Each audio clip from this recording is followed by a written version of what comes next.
So now let's say you're the piano player and you also play pad. I'm gonna bring some piano into here too.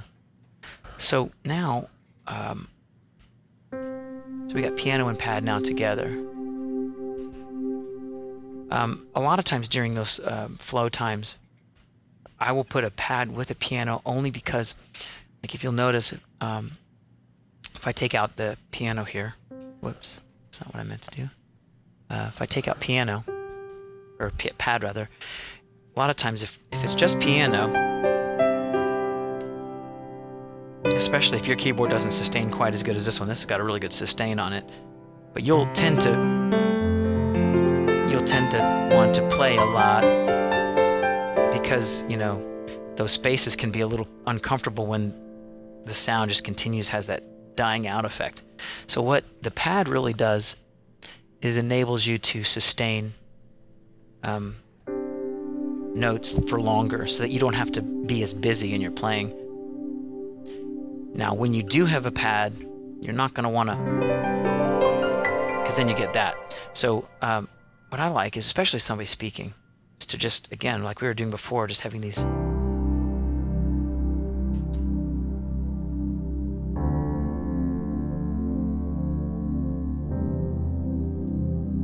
and if I want to play a little melody, I'll be very careful because I know I'm playing pad as well.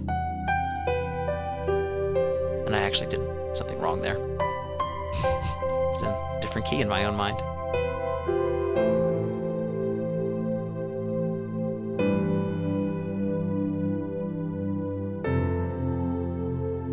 You know, as you watch this video, try to sit down and do the actual voicings I'm doing. The best way to play with voicings is to do them.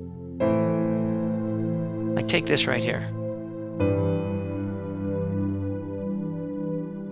I mean, match my fingering exactly. Don't try to guesstimate it. The reason why is because as you actually experiment with really good voicings, like this is a really good voicing. I would actually use this in a service. Not hard. It's 2 notes in the left hand, 3 notes in the right hand. Left hand is going, right? Nothing to it. In the right hand, but listen to the way that sounds. Actually, I did one thing different. Okay, so watch this. Watch how this sounds. This is an open voicing right here. And then listen to this. See that? Kept that E the same. Remember we talked about keeping it the same. Yeah, that sounds, it's real nice.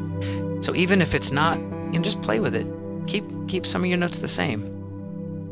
And let your ears kind of be your guide.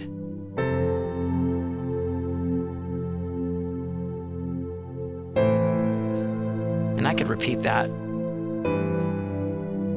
a lot of times. And see, what's really cool about the simplicity of this is if you had a really flowing guitar over that, he could do a lot over that while you're just kind of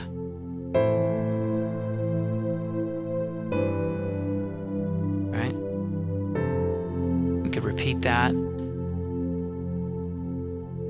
And then, because it's only a 3-chord progression, we could end it off real easy like. Right? And you always have this little landing effect.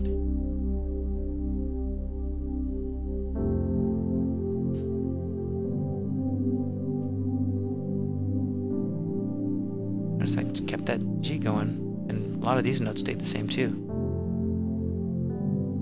Actually, these top new notes stayed the same the whole time.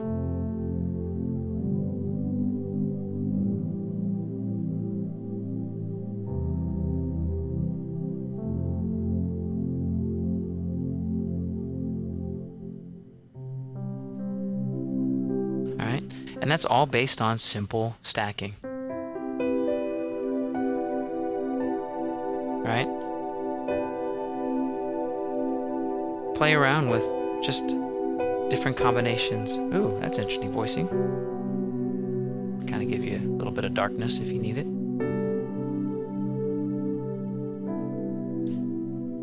So anyway, this, rather than being like a technical approach, in your simplicity, as you're just practicing, just play around with different combinations of notes.